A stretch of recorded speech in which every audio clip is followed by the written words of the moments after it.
Baik, anak-anak semuanya, Assalamualaikum warahmatullahi wabarakatuh. Waalaikumsalam Waalaikumsalam warahmatullahi warahmatullahi wabarakatuh. wabarakatuh. Apa kabar kalian semua? Baik, Pak. Alhamdulillah sehat. Waalaikumsalam warahmatullahi wabarakatuh. Alhamdulillah, kalau gitu ya. Pokoknya Pak Ari sudah merasa senang kalian sudah ikut hadir dalam kegiatan pembelajaran kali ini ya. Jadi Pak Ari tetap selalu mengingatkan kepada kalian untuk selalu patuhi protokol kesehatan ya. Jadi kalian mau dimanapun berada, kalian mau pergi ataupun kalian mau ke rumah makan ataupun kemanapun harus tetap patuhi protokol kesehatan dengan menerapkan 5M. Yo Mas Dio untuk memimpin doa. Ya, marilah kita awali pembelajaran ini dengan membaca basmalah bersama-sama. Bismillahirrahmanirrahim. Ya. Oke, terima kasih. Semoga dengan berdoa kita bisa selalu diberikan kesehatan, diberikan keselamatan ya tanpa ada halangan suatu apapun ya. Apa sih yang namanya DHCP server? Coba salah satu ada yang mau menjawab DHCP server itu apa artinya? Saya Pak. Siapa Mbak? Oh Mbak Elisa, ya silakan. Jadi DHCP server atau Dynamic Host Configuration Protocol adalah protokol yang dipakai untuk memudahkan penyebaran alamat IP dan perangkat lainnya begitu Pak.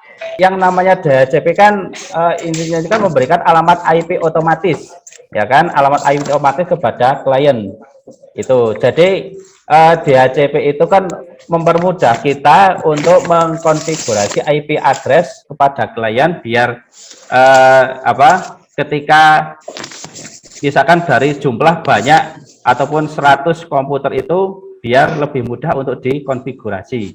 Itu seperti itu. Tujuan pembelajaran pada hari ini itu ya. Nanti kalian melalui proses pengamatan melalui tayangan video dan slide PowerPoint itu nanti kalian dapat menganalisis konsep DHCP server secara jelas dan percaya diri sesuai dengan materi ajar yang kita pelajari. Itu. Terus yang kedua itu adalah melalui diskusi kelompok dan tanya jawab serta eksplorasi materi melalui internet. Itu nanti kalian bisa menentukan cara konfigurasi DHCP server berdasarkan sistem operasi yang ataupun sistem operasi dengan cermat.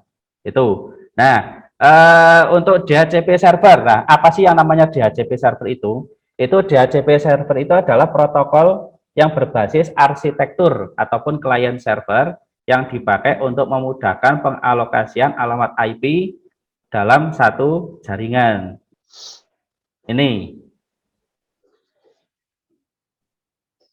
dari jumlah absensi yang tadi absen itu yang pertama ada Aulia Septi itu kelompok 1 ya. Aulia Septi, Dwi Ardika, Elisa Nurfiana, Ahmad Tarul Al-Iman, Arya Bayu, sama Erika. Itu. Saya nggak ada, Pak. Saya belum ada, Pak. Oh, udah absen belum sih? Ya, Pak. Siapa tadi? Atan ya? Ya, Pak. Oh, Atan. Atan masuk di kelompok 1. Oke, Pak, siap. Nah, terus yang kedua adalah Haswin. Ya, Hendri, ya, Suradi, Homsatun, Sela sama Wawan. Itu. Ya. Terus yang ketiga adalah Yusuf Arifin, Wisnu Aji, Oktavia Iswanti, Hesti Nur Afrilia, Dianita sama Muhammad Ilham Prasetyo. Itu, ya. Paham? Ari bisa ulangi sekali lagi enggak? Ya, saya ulangi. Kelompok 1 adalah Aulia Septi, Dwi Ardika, Elisa, Ahmad Tarul, Arya Bayu, Erika sama Atan. Atan Aditya. Itu. Yang kedua adalah Haswin, Hendri, Suradi, Homsatun, Sela sama Wawan. Terus yang ketiga Yusuf, Wisnu Aji, Oktavia, Hesti Nur Afrilia, Dianita Astriani sama Muhammad Ilham Prasetyo. Itu, ya. Sudah paham semua? Sudah, Pak. Sudah paham. Sudah, oke.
Sambal Bu.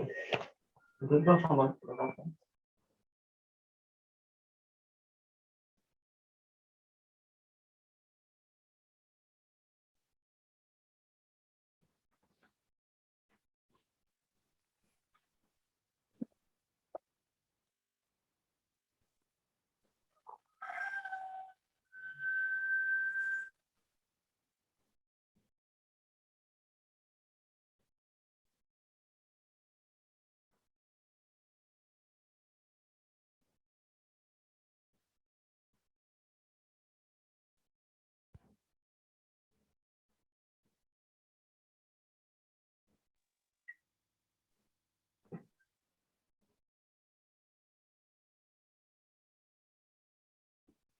Dilihat di Google Classroom-nya ya.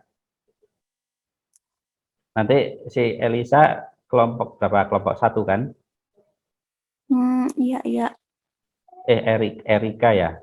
Iya, Pak. Nah, tadi Ini Erika kelompok 1. Nah, Iya. silakan nanti berdiskusi di situ tentang kelebihan dan kekurangan DHCP server. Oke, berarti diketik yang dijawab. Itu kan yang diketikan jawaban Anda. Ya, diketik di situ. Oh iya, Pak. Siap. Oke, terima kasih. You're welcome. Sama-sama, Pak.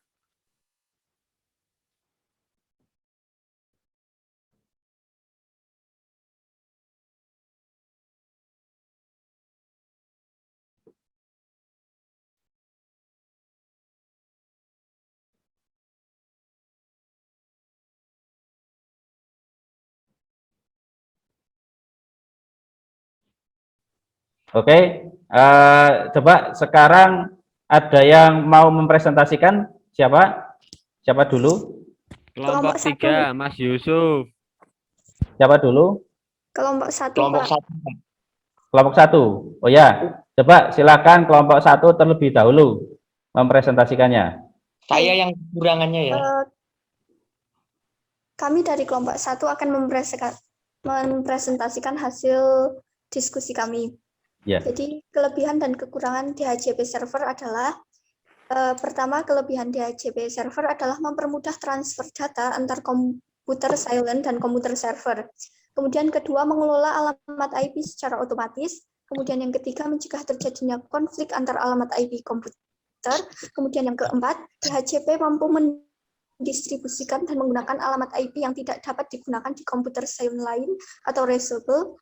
Kemudian yang kelima, menghemat waktu dan tenaga server dalam mengelola alamat IP. Kemudian yang keenam, DHCP dapat menggunakan alamat IP untuk silent dalam jangka waktu tertentu sesuai kemampuan server. Kemudian yang ketujuh, mampu mengelola jaringan besar dengan konfigurasi TCP atau IP yang lengkap. Kemudian kedelapan, memiliki layanan alamat IP dinamis dan berbagai konfigurasi jaringan. Kemudian kesembilan, mempunyai berbagai parameter untuk mempermudah admin server untuk mengatur silent seperti default gateway dan DNS server. Kemudian kekurangan DHCP server. Yang pertama itu proses pengolahan alamat IP sangat bergantung dengan server, sehingga ketika server mati, otomatis semua perangkat komputer silent yang terhubung akan terputus atau disconnect. Kemudian yang kedua, tidak memiliki otorasi atau validasi keaslian. Hal ini memungkinkan seseorang untuk membuat alamat IP pada komputer server dan silent palsu dalam jaringan yang dibuat. Kesimpulannya, DHCP merupakan layanan pendistribusian alamat IP ke komputer silent secara otomatis. Dengan perangkat ini, seorang admin server tidak perlu melakukan setting alamat IP pada setting komputer silent yang ingin terhubung dengan jaringan. Selain itu, dengan DHCP server, kemudian terjadinya IP konflik dapat dicegah karena telah memberi tanda alamat IP yang telah digunakan pada DHCP full. Alamat IP yang telah digunakan dan dalam keadaan off pun dapat digunakan kembali atau reusable. Itulah mengapa banyak pihak yang menerapkan layanan ini pada jaringan mereka. Mungkin begitu Pak, kami dari kelompok 1. Oke. Ya, Pak. Oke, siap-siap. Langsung saya mulai. Mana? Gitu.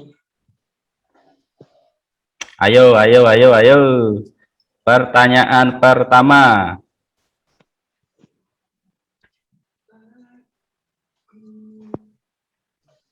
Live malah ya.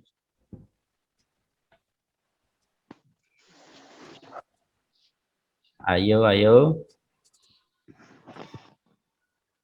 Kodenya orang punya kode sih. Pak Ari hanya memberikan kesimpulan sedikit, ya, Jadi yang namanya DHCP server itu sifatnya adalah stand alone ataupun berdiri sendiri, ya. Sehingga jika dalam sebuah jaringan itu terdapat beberapa DHCP server, ya, misalnya dalam satu jaringan itu ada 2 DHCP server ataupun yang aktif. Nah, itu nanti basis data alamat IP dalam sebuah jaringan itu tidak akan direplikasi ke DHCP server lainnya. Hal ini dapat menjadi masalah jika konfigurasi antara 2 DHCP server tersebut berbenturan. Nanti kalau ada 2 DHCP server yang aktif, itu komputer itu nanti akan bingung. Kita mau cari mana, mau meminta dari mana, itu nanti malah bingung.